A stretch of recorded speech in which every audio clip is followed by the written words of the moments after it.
Hello friends, welcome to my channel bake and মোর।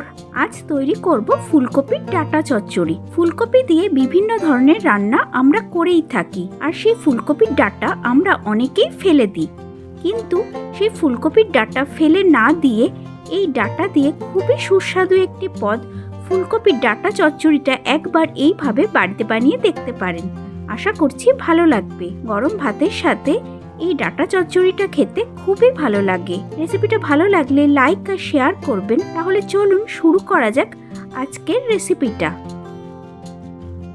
রান্নাটা করার জন্য এখানে আমি একটি মাঝারি মাপের ফুলকপি নিয়েছি। এরপর এর থেকে আমি ডাঁটাগুলোকে আলাদা করে নেব।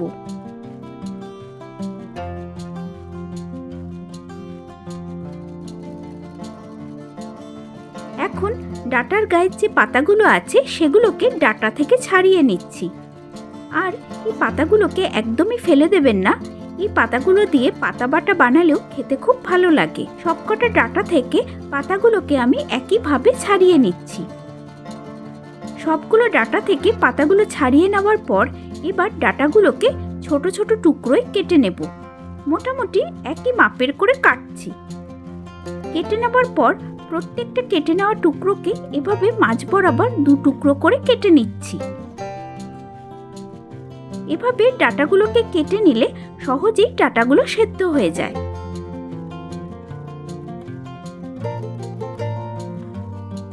দেখুন, আমি একইভাবে সবকটা ডাঁটা কেটে নিয়েছি।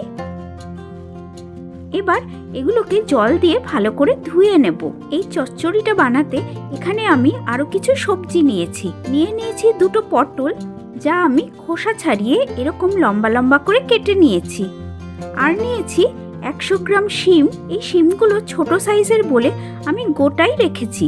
তবে আপনাদের শিম যদি বড় সাইজের হয় তাহলে মাঝখান থেকে অর্ধেক করে কেটে নেবেন।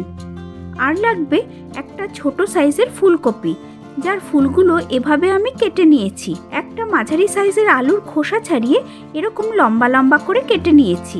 আর নিয়েছি একটা মাঝারি সাইজের বেগুন, যা আমি এরকম ভাবে কেটে নিয়েছি। এখন এই রান্নাটার জন্য একটা মশলা বানিয়ে নেব। তার জন্য একটি ছোট বাটিতে নিয়ে নেব 1.5 চামচ হলুদ সর্ষে, 1 চামচ কালো সর্ষে, আর ঝালের জন্য 3টে কাঁচা লঙ্কা। দিয়ে দিচ্ছি সামান্য নুন আর অল্প জল। এবার এগুলোকে আমি শিলনোড়াতে বেটে নেব। এবার ফুলকপির ডাঁটাগুলোকে ভাপিয়ে নেব। তার জন্য একটি কড়াইতে আমি আগে থেকেই কিছুটা জল গরম করে রেখেছিলাম। তাতে দিয়ে দিলাম ধুয়ে রাখা ফুলকপির ডাঁটাগুলো।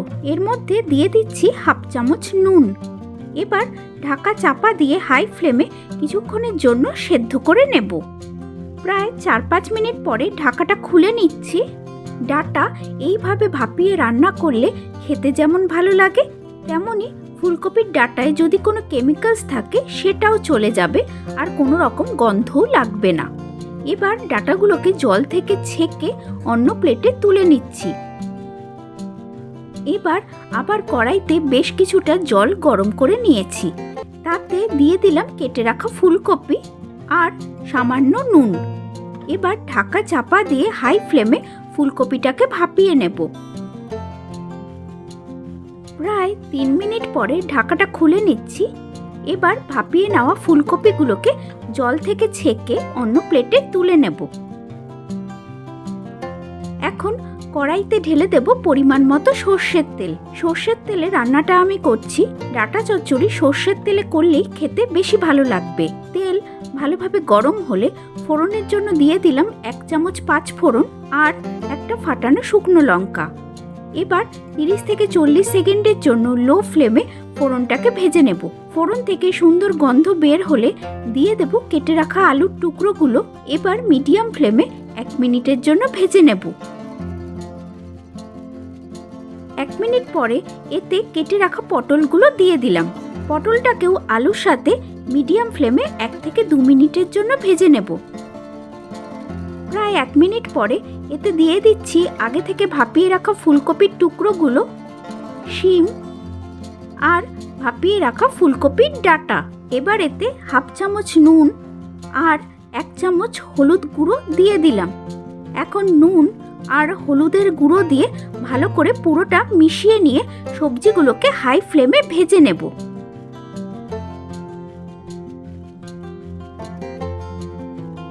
প্রায় 3-4 মিনিট পরে এতে কেটে রাখা বেগুন দিয়ে দিলাম। বেগুন দিয়ে আবারও হাই ফ্লেমে 2 মিনিটের জন্য ভেজে নেব। একদম মশলা ছাড়া একটা রান্না, হলুদ ছাড়া আর কোনো মশলা কিন্তু এই রান্নায় লাগে না, অথচ এত ভালো খেতে হয় যে এই একটা পদ দিয়ে তৃপ্তি করে খেয়ে নেওয়া যায়।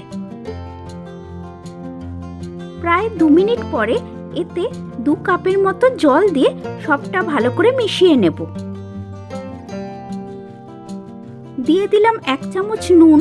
নুনটা ভালো করে মিশিয়ে নিয়ে ঢাকা চাপা দিয়ে হাই ফ্লেমে 5 মিনিটের জন্য রান্না করে নেব, যাতে সব সবজিগুলো ভালো করে সেদ্ধ হয়ে যায়। প্রায় 5 মিনিট পরে ঢাকাটা খুলে আবার নেড়ে নিচ্ছি। দেখুন সব সবজিগুলো ভালো করে সেদ্ধ হয়ে গেছে। এর থেকে বেশি সেদ্ধ করবেন না, তাহলে রান্নাটা তৈরি হবার পরে ঘ্যাট হয়ে যাবে। এবার আমি গ্যাসের ফ্লেমটা লোতে করে দিলাম। এখন দিয়ে দেব আগে থেকে বেটে রাখা সর্ষের মিশ্রণটা, আর দিয়ে দেব 1 চামচ চিনি আর 2টো কাঁচা লঙ্কা।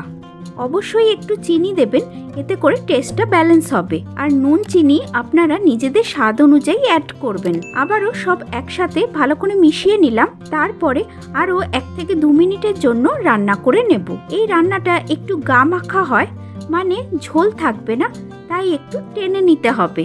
দেখুন প্রায় 2 মিনিট পরে রান্নাটা অনেকটা টেনে এসেছে। এবার সবশেষে এর মধ্যে দিয়ে দিচ্ছি 1 চামচ কাঁচা সর্ষের তেল আর 1 মুঠো ফ্রেশ ধনেপাতা কুচি। শীতকালে এই ধনেপাতা কুচিটা ব্যবহার করলে যে কোনো তরকারি খেতে ভীষণই ভালো লাগে। ধনেপাতা দেওয়ার পর এটাকে আবারও মিশিয়ে নিয়ে গ্যাসের ফ্লেমটা বন্ধ করে দিলাম। ব্যাস তৈরি হয়ে গেল দারুণ সুস্বাদু সর্ষে বাটা দিয়ে ফুলকপির ডাঁটা চচ্চড়ি।